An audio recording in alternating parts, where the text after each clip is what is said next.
සියලු දෙනාටම සුබ දවසක්.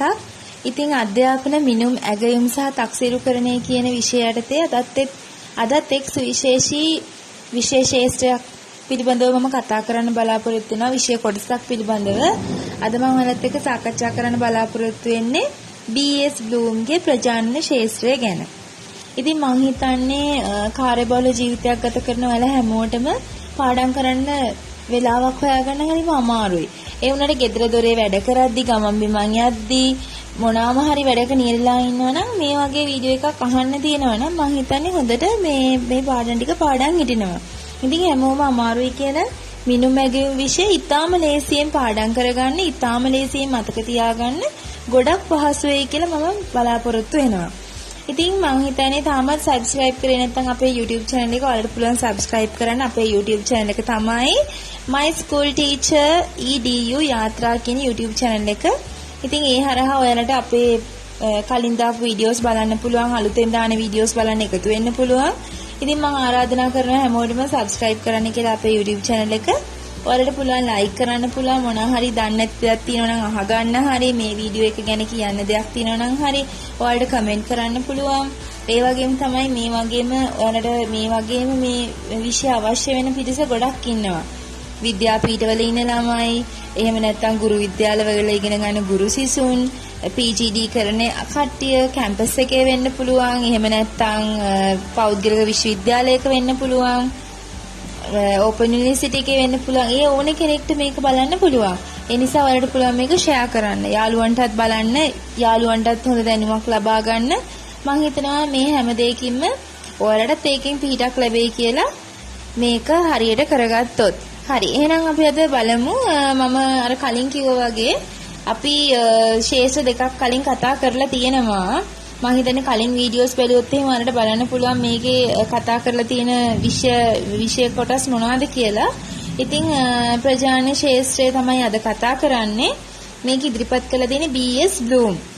මම කලින් කිව්වා වගේ 1956 තමයි ඉදිරිපත් කළා තියෙන්නේ. මේ යටතේදී අපි ප්‍රධාන මට්ටම, එහෙම නැත්නම් ප්‍රධාන වර්ගීකරණ 6ක් පිළිබඳව අපි සාකච්ඡා කරන්න බලාපොරොත්තු වෙනවා. හරි. එහෙනම් මම 6 මතක් කරලා දෙන්නම්. පළවෙනි එක තමයි දැනුම, 2 අවබෝධය, 3 භාවිතය, 4 විශ්ලේෂණය, 5 සංශ්ලේෂණය, 6 ඇගීම. මම නැවතත් ආයෙ මතක් කරලා දෙන්නම්. දැනුම, එහෙම නැත්නම් දැනීම, 2 අවබෝධය, 3 භාවිතය, 4 විශ්ලේෂණය, 5 සංශ්ලේෂණය, 6 ඇගීම. හරි. මම ටිකක් හෙමින් කිව්වේ අපේ group chat එකේ ගොඩක් දෙනෙක් කියනවා මේ එයාලා සමහරක් වෙලාවට කියන විෂය කරුණු ලියා ගන්නවා කියලා. ඒක නිසා ඔයාලට මේක ලියා ගන්නත් පුළුවන්. මම ගොඩක් දෙනෙක් කිව්වනේ ගොඩක් වෙලාවට මේක අහන්න පුළුවන් වෙන විදිහට හදන්න කියලා. ඒ නිසා තමයි ස්ලයිඩ්ස් වැඩි දැම්මේ නැත්තේ. නමුත් මම අවශ්‍ය විෂය කරුණු ටික එකෙන් එකට විශේෂ විෂය කරුණු ටික මතක් කරන්න බලාපොරොත්තු වෙමින් ඉන්නවා. හරි. එහෙනම් අපි බලමු දැන් මේ දැනුම. එහෙම නැත්නම් දැනීම කියලා කියන්නේ මොකක්ද කියලා. පළවෙනි එක තමයි ඒක කලින් ඉගෙනගත්ත දේවල් පිළිබඳ මතකය. කලින් ඉගෙනගත්ත දේවල් පිළිබඳ මතකය තමයි දැනීම කියලා කියන්නේ. එතකොට මේ බ්ලූම්ගේ වර්ගීකරණයට අනුව දැනීම පහළම හා සරල චර්යා මට්ටමක්. පහළම හා සරල චර්යා මට්ටමක්. මෙම චර්යා මට්ටම ප්‍රකාශ වීම සඳහා අවශ්‍ය වන්නේ ශිෂ්‍යයෙක්ට සරල නිර්වචන, කරුණු, නීති රීති, වර්ග, වර්ගීකරණ, මූලධර්ම ක්‍රම ආදී ප්‍රශ්න වලට පිළිතුරු වශයෙන් කටපාඩමින් මතකයෙන් ලියාගෙන හරි නැත්නම් කියලා හරි මේක මතක තියාගන්න පුළුවන් හැකියාව තමයි දැනීම කියලා කියන්නේ. ඒ වුණාට අවාසනාවකට වගේ සමහර ටීචර්ලා හිතන්නේ එයාලා හදන ප්‍රශ්න හදලා තියෙන ශිෂ්‍යයෙක්ගෙන් බලාපොරොත්තු වෙන්නේ මෙහෙම කටපාඩම් කරලා මතකයෙන් දෙන පිළිතුරු.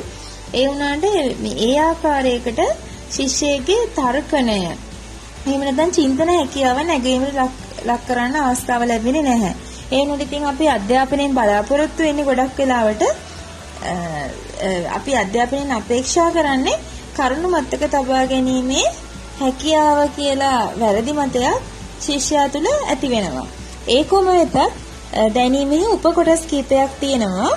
පළවෙනි උපකොටස තමයි નિયમિત දෑ දැන ගැනීම.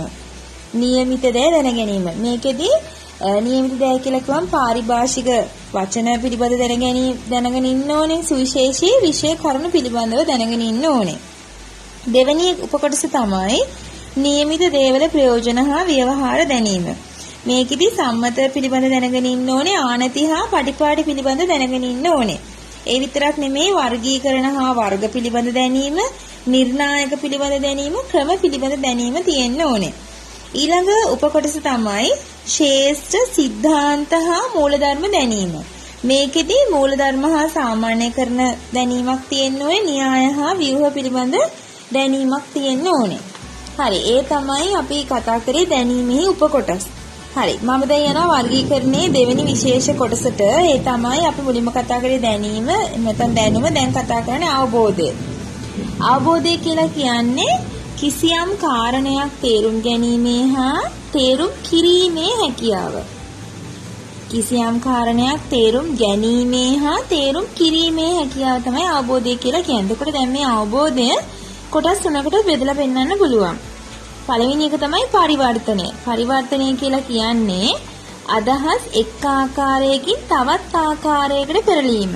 එහෙම නැත්නම් පරිවර්තනය කිරීම. උදාහරණයක් ගත්තොත් මේ වගේ වචන සංකේත වලට පෙරලන්න පුළුවන්, සංකේත වචන වලට පෙරලන්නත් පුළුවන්.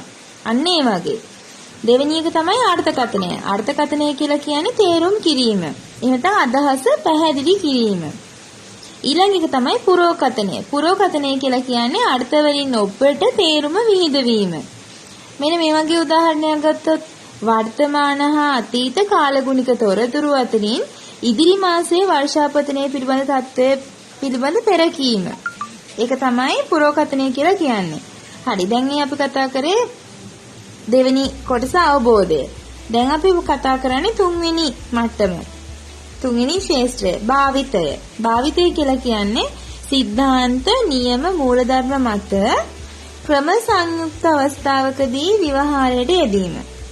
එහෙම නැත්නම් උගත් කරුණක් අලුත් අවස්ථාවකට යෙදීමට ඇති හැකියාව. අපි ඉගෙනගත්ත දෙයක් අලුත් අවස්ථාවකට යොදන්න පුළුවන් හැකියාව.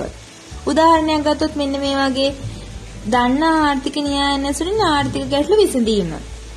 එහෙම නැත්නම් ගණිත ක්‍රමයක් දන්නා සිසුවෙකු අලුත් ගණිත ගැටලුවක් විසඳීම. එහෙමත් නැත්නම් මෙන්ඩල්ගේ නියමයක් පැලෑටිවල ජනන ගැටලු විසඳීම සඳහා යොදා ගැනීම කියන උදාහරණ අවස්ථා තුනම මේ භාවිතයට පෙන්වා දෙන්න පුළුවන්. ඊළඟ සුවිශේෂී අවස්ථාව තමයි හතරවෙනි එක විශ්ලේෂණය. විශ්ලේෂණය කියලා කියන්නේ කොටස් වලට වෙන් කිරීම. එහෙම නැත්නම් ඒ කොටස් වලට වෙන් කිරීමයි එම කොටස් වල අතර සංවිධානාත්මක ව්‍යුහය තේරුම් ගැනීමේ හැකියාව. මේක යටතේ කොටස් තුනක් ගැන කතා කරන්න පුළුවන්. පළවෙනි එක අවයව විශ්ලේෂණය. අවයව විශ්ලේෂණය කියලා කියන්නේ කොටස් හඳුනා ගැනීම. දෙවෙනි එක තමයි සම්බන්ධතා විශ්ලේෂණය. සම්බන්ධතා විශ්ලේෂණය කියලා කියන්නේ කොටස් අතර ඇති සම්බන්ධතාවය හඳුනා ගැනීම. තුන්වෙනි එක තමයි සංවිධානාත්මක මූලධර්ම විශ්ලේෂණය. ඒ කියලා කියන්නේ කොටස් සංවිධානය වී ඇති ආකාරය හඳුනා ගන්න එක.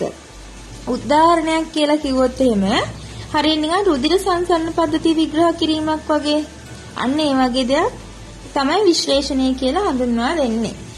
ඊළඟ එක තමයි පස්වෙනි අවස්ථාව තමයි සංශ්ලේෂණය.